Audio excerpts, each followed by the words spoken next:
There is a moment that changes everything, not the moment you finally understand what's been happening to you. That moment is important, but it's internal. Private? It happens in your own mind, and the narcissist never sees it. The moment I'm talking about is the one after, the moment you stop going along with it, the moment you push back, draw a line, refuse to apologize for something you didn't do, or simply say no. That moment has consequences, and most people, before they reach it, have no idea what those consequences look like. Today, I'm going to tell you exactly what happens when you finally stand up to a narcissist, because understanding it in advance is the only way to not be destroyed by it. The first thing that happens, they escalate. This surprises almost everyone. The instinct is to assume that resistance will be met with respect, that standing firm will signal strength, and the narcissist will back down. That is not what happens. What happens is the opposite. The moment you push back, the narcissist experiences something they are constitutionally incapable of tolerating, a challenge to their control. And their response is not to recalibrate. Their response is to push harder. The volume increases. The accusations multiply.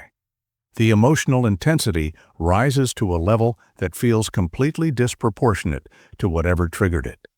This escalation is not anger. It is a pressure tactic designed to make the cost of resistance feel higher than the cost of surrender. They are betting that you will fold. They have seen you fold before, and they are applying maximum pressure to make you fold again. Second, they rewrite the history of the relationship.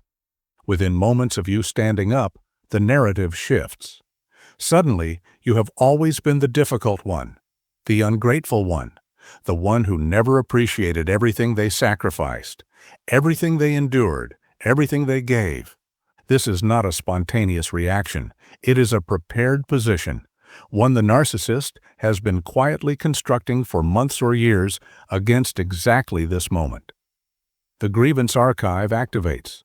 Every stored slight, every cataloged disappointment, every carefully remembered moment of your imperfection gets deployed at once. The goal is to reframe your resistance as confirmation of your character flaws. You're not standing up for yourself. You're proving them right about you. Third, the smear campaign begins. Standing up to a narcissist is not a private act. Even if the confrontation happens behind closed doors, the narcissist immediately takes it public. They begin talking to mutual friends, to family members, to colleagues, to anyone who will listen. And the version of events they tell is not the version that happened. It is a carefully constructed narrative in which they are the victim, blindsided, betrayed, hurt by someone they trusted and loved. This serves two purposes. It builds a coalition before you have a chance to tell your side, and it isolates you, ensuring that when you do speak, people have already been primed to doubt you. The smear campaign is not reactive. It is preemptive, and it begins the moment they realize they are losing control. Fourth, they try to make you feel guilty for having needs. One of the most disorienting experiences of standing up to a narcissist is the sudden inversion of roles. You drew a boundary, and somehow you are now the aggressor. You expressed a need, and somehow you are now the selfish one. You said no, and somehow you are now the one who has caused harm. This inversion is deliberate. The narcissist cannot engage with the content of what you said because the content is legitimate. So instead, they attack the act of saying it. They frame your self-advocacy as selfishness, your clarity as cruelty, your boundary as abandonment. The message underneath all of it is this: you do not have the right to have needs, and if you insist on having them, you will pay a social and emotional price. Fifth, the hoovering begins. At some point, usually after the escalation hasn't worked, something shifts. The narcissist becomes suddenly warm again, apologetic even. They remember your birthday. They say the things you've been waiting to hear for years. They become, briefly, the person you always hoped they could be.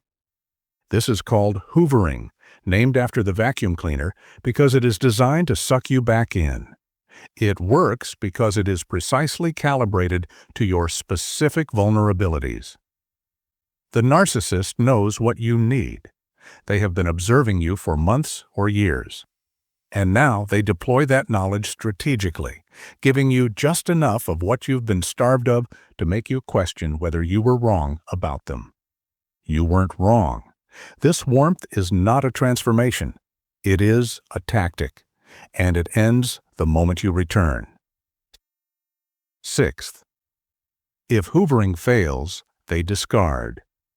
When the warmth doesn't work, when you hold your position despite everything they've thrown at you, the narcissist does something that initially feels devastating but is actually liberating. They leave. Or they make conditions so unbearable that you effectively leave. The effect is the same. The discard is performed with maximum drama. You will be made to feel that you have lost something irreplaceable, that this is your fault, that no one will ever understand you the way they did. None of that is true. What you have actually lost is access to someone who was systematically diminishing you. The drama of the discard is designed to obscure that fact, to make you grieve the loss rather than recognize the relief. Seventh, you will doubt yourself. This is perhaps the most important thing to understand, and the hardest to prepare for. Even when you know what you know, even when the pattern is clear, even when you have read everything, understood everything, and made your decision with full awareness, standing up to a narcissist will make you doubt yourself. Because their response to your resistance is so intense, so personal, so precisely targeted at your specific insecurities, that some part of you will wonder, what if they're right? What if I am the difficult one? What if I went too far? This doubt is not evidence that you were wrong. It is evidence that you were well targeted. The narcissist didn't stumble onto your insecurities by accident. They mapped them carefully, over time.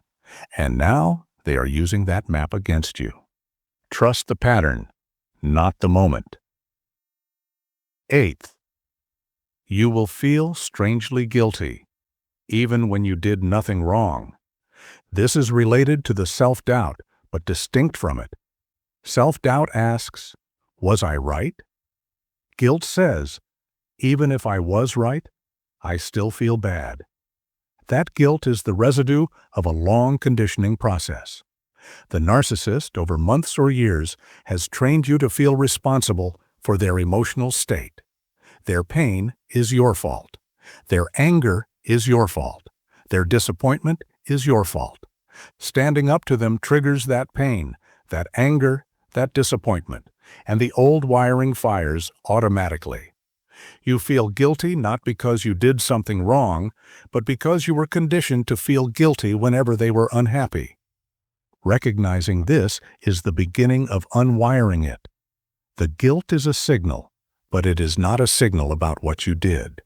It is a signal about what was done to you. Ninth, something unexpected also happens. You begin to see clearly. For all the difficulty of what standing up to a narcissist unleashes, there is something else that happens alongside it. Something quieter but more significant. You start to see the relationship for what it always was. The escalation reveals the control. The smear campaign reveals the manipulation. The hoovering reveals the calculation. Each tactic, deployed in sequence, strips away the narrative you were given and replaces it with something you can actually see. This clarity is not comfortable. It comes with grief for the relationship you thought you had, for the time you invested, for the version of them you believed in. That grief is real and it deserves to be honored. But on the other side of it is something you may not have felt in a very long time. Yourself. Your own perception. Your own judgment. Unfiltered, unmediated. yours. Standing up to a narcissist is not a single moment. It is a process, one that is harder, messier, and more disorienting than most people expect. They will escalate. They will rewrite history. They will run a smear campaign, make you feel guilty for having needs, try to pull you back with warmth, and discard you if that fails. You will doubt yourself. You will feel guilt you don't deserve. And then, slowly, you will begin to see clearly. None of what I've described tonight is meant to discourage you. It is meant to prepare you. Because the people who get destroyed by standing up to narcissists are not the ones who lacked courage. They are the ones who lacked a map. You now have the map. What you do with it is yours to decide.